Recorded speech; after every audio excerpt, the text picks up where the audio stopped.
بسم اللہ الرحمن الرحیم۔ السلام علیکم، آپ دیکھ رہے ہیں الف نیوز اور میں ہوں آپ کے ساتھ ماجد علی۔ شامل کرتے ہیں آج کی ہیڈ لائن۔ جی بی کابینہ کی تقریب حلف برداری، وزیر اعظم عمران خان آج گلگت کا دورہ کریں گے۔ پاکستان کی دفاعی صنعت کے لیے اچھی خبر، دنیا کی طاقتور ترین تنظیم G20 میں شامل ملک کا F-17 تھنڈر لڑاکا طیاروں کی خریداری میں دلچسپی کا اظہار۔ آذربائیجان نے آرمینیا کے خالی کردہ تمام علاقوں کا کنٹرول حاصل کر لیا۔ بھارت میں کسانوں کا احتجاج، کینیڈین وزیر اعظم جسٹن ٹروڈو کے بیان پر مودی حکومت سیخ پا ہو گئی۔ ایرانی سائنسدان کا قتل، خطے میں کشیدگی کے خطرات میں اضافہ، اسرائیل کا فوج کو ریڈ الرٹ جاری۔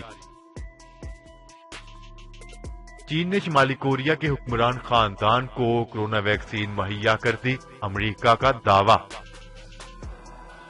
کورونا ویکسین پاکستان میں کب تک دستیاب ہوگی، تفصیلات سامنے آ گئی۔ چاند پر تحقیق، چین نے اہم سنگ میل عبور کر لیا۔ پاکستان اور دنیا بھر کی خبروں سے باخبر رہنے کے لیے الف نیوز کو سبسکرائب کر لیں اور بیل آئیکن کو کلک کرنا نہ بھولیے گا۔ ناظرین، اپنی آرا کا اظہار کمنٹ سیکشن میں لازمی کیجیے گا۔ ہیڈ لائنز آپ نے جانی، اب بڑھتے ہیں خبروں کی تفصیلات کی طرف۔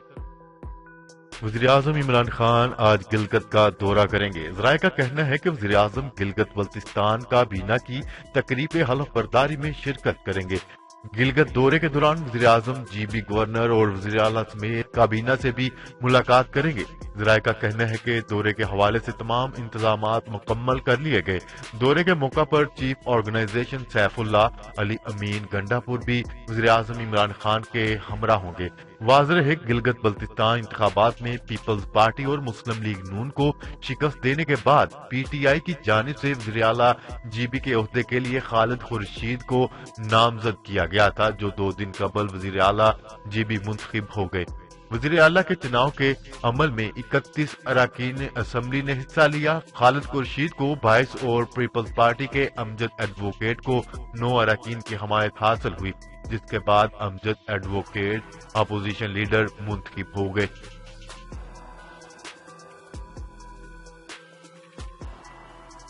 خبر کے اگلے حصے میں بات کرتے ہیں۔ پاکستان کی دفاعی صنعت کے لیے اچھی خبر، دنیا کی طاقتور ترین تنظیم G20 میں شامل ملک کا F-17 تھنڈر لڑاکا طیاروں کی خریداری میں دلچسپی کا اظہار۔ تفصیلات کے مطابق پاکستان اور چین کے اشتراک سے تیار کیے جانے والے جنگی طیارے F-17 تھنڈر نے اچھی خاصی مقبولیت حاصل کر لی ہے۔ ذرائع کے مطابق اب تک کئی ممالک F-17 تھنڈر جنگی طیاروں کی خریداری میں دلچسپی کا اظہار کر چکے۔ ان ممالک میں اب دنیا کی طاقتور ترین تنظیم G20 میں شامل ملک بھی شامل ہو گیا۔ ارجنٹینا کی جانب سے F-17 تھنڈر لڑاکا طیاروں کی خریداری پر سنجیدگی سے غور کیا جا رہا ہے۔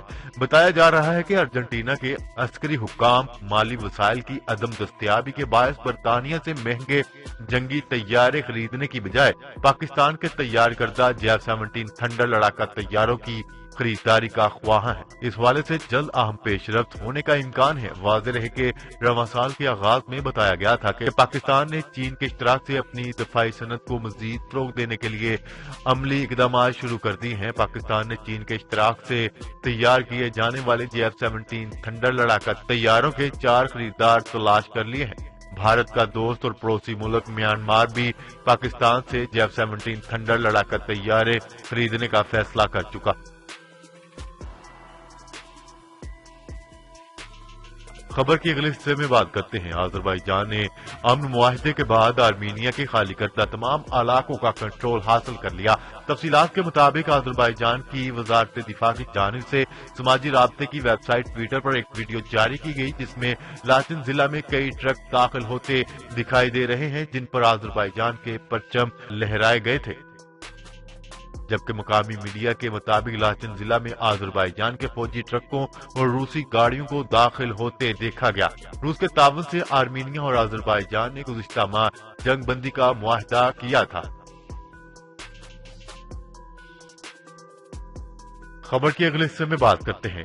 کینیڈین وزیر اعظم جسٹن ٹروڈو کی جانب سے بھارتی کسانوں کی حمایت سے متعلق بیان پر نریندر مودی کی حکومت سیخ پا ہو گئی۔ کینیڈین وزیر اعظم نے ایک بیان میں بھارتی کسانوں کے احتجاج پر تشویش کا اظہار کرتے ہوئے کہا تھا کہ کینیڈا بھارتی کسانوں کے پرامن احتجاج کے دفاع میں ہمیشہ ان کے ساتھ ہوگا۔ انہوں نے اس بات کی بھی تصدیق کی کہ کینیڈا کسانوں کے معاملے پر بھارتی حکومت سے رابطے میں ہے۔ کسانوں کی حمایت پر کینیڈین وزیر اعظم کا یہ بیان بھارتی حکومت کو بالکل پسند نہیں آیا اور فوری طور پر اپنے رد عمل کا اظہار کرتے ہوئے اسے کم علمی اور غیر ضروری قرار دے دیا۔ بھارتی وزارت خارجہ نے کہا ہے کہ بہتر یہی ہے کہ سفارتی بات چیت کو سیاسی ضرورت کے لیے توڑ مروڑ کر نہ پیش کیا جائے۔ بھارت میں نئے زرعی قانون کے خلاف گزشتہ کئی روز سے ریاست پنجاب، ہریانہ، دہلی، راجستھان اور اتر پردیش کے کسانوں کا احتجاج جاری ہے۔ خبر کے اگلے حصے میں بات کرتے ہیں۔ ایرانی سائنسدان محسن فخریزادہ کے تہران میں قتل کے بعد خطے میں کشیدگی کے خطرات میں اضافہ ہو گیا۔ اسرائیل کی جانب سے فوجوں کو ریڈ الرٹ جاری کر دیا گیا۔ اسرائیل کی سیاسی اور عسکری قیادت کی سیکیورٹی اور حساس تنصیبات کی سیکیورٹی بھی بڑھا دی گئی۔ دوسری جانب تہران نے بتایا ہے کہ جوہری سائنسدان محسن فخریزادہ کو اسرائیل اور ایک جلا وطنی ایرانی گروہ نے مل کر ریموٹ کنٹرول ہتھیاروں کے ذریعے قتل کیا۔ عرب نشریاتی ادارے کے مطابق اسرائیلی فوج ایرانی جوہری سائنسدان محسن فخریزادہ کے قتل کے بعد ممکنہ ایرانی رد عمل کے پیش نظر وادی گولان اور شمالی محاذ میں لبنان کی سرحد کی سیکیورٹی بڑھا دی گئی ہے۔ خبر کے اگلے حصے میں بات کرتے ہیں۔ ایک امریکی تھنک ٹینک نے دعویٰ کیا ہے کہ چین کی جانب سے شمالی کوریا کے حکمران خاندان کو کورونا کی تجرباتی ویکسین مہیا کر دی گئی۔ روئٹرز کے مطابق شمالی کوریا کے حوالے سے قائم امریکی تھنک ٹینک نے جاپان کے انٹیلیجنس ذرائع کے حوالے سے دعویٰ کیا ہے کہ چین کی جانب سے نہ صرف شمالی کوریا کے حکمران بلکہ اعلیٰ قیادت کو بھی کورونا سے بچاؤ کی تجرباتی ویکسین فراہم کی گئی ہے۔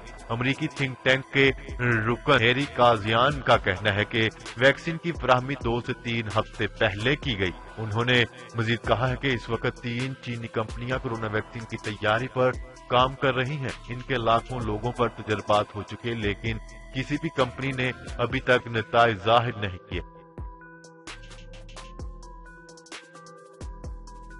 خبر کے اگلے حصے میں بات کرتے ہیں۔ وزیر اعظم عمران خان کے معاون خصوصی برائے صحت ڈاکٹر فیصل سلطان نے کہا ہے کہ کورونا ویکسین آئندہ برس کے پہلے ماہی تک پاکستان میں دستیاب ہوگی۔ نیوز رپورٹ کے مطابق معاون خصوصی برائے صحت کا کہنا تھا کہ کابینہ کے سامنے ویکسین کے حصول کا طریقہ کار رکھا گیا اور فیصلہ کیا گیا کہ کورونا ویکسین پہلے کن لوگوں کو دی جائے گی، جبکہ کورونا علاج کے لیے استعمال ہونے والی دوا کی قیمت پر بھی تبادلہ خیال کیا گیا۔ معاون خصوصی برائے صحت کا کہنا تھا کہ کورونا سے بچاؤ کے لیے مخصوص دوا مختلف صورتوں میں مریضوں کو استعمال کروائی جا رہی ہے، جس کی پاکستان میں قیمت 9,000 روپے تھی۔ البتہ آج اس کی قیمت کو 4,000 روپے کم کر دیا گیا، جس کے بعد اب وہ دوا 5,000 روپے میں دستیاب ہوگی۔ ان کا مزید کہنا تھا کہ کابینہ اجلاس میں ویکسین کون سی لینی ہے، اس کے معیار اور اثرات پر بھی بات چیت کی گئی۔ ویکسین کے حصول کے لیے $150 ملین کی رقم مختص کی گئی ہے۔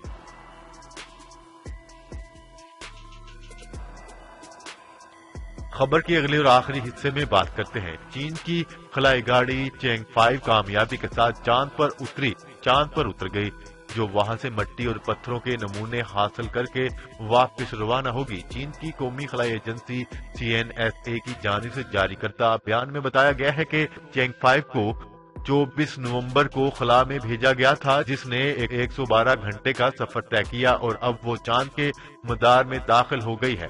چینی ایجنسی کی جانب سے اب یہ بتایا گیا ہے کہ چینگ 5 نے چاند کی سطح سے تقریباً 400 کلومیٹر بلندی سے مدار میں داخل ہوئی اور کامیابی سے اتر گئی ہے۔ اس تاریخی موقع پر خلابازوں نے خوشی کا اظہار کیا۔ CNSA کے حکام نے مزید بتایا ہے کہ چینگ 5 بغیر کسی مسئلے کے مدار میں داخل ہوئی اور رفتار کو کامیابی کے ساتھ آہستہ کر کے اپنا زاویہ بھی درست کیا۔ چینگ 5 4 حصوں پر مشتمل ہے۔ یہ گاڑی چاند پر اترنے کے بعد وہاں سے 2 کلومیٹر گہرائی سے کم از کم 2 کلوگرام کے پتھر اور مٹی کے نمونے حاصل کرے گی۔ جی تو ناظرین، آج کے لیے اتنا ہی۔ مزید خبریں لے کر بہت جلد آپ کی خدمت میں حاضر ہوں گے۔ تب تک کے لیے اپنا خیال رکھیے گا۔ اللہ نگہبان۔ پاکستان زندہ باد۔ پاکستان آرمی پائندہ باد۔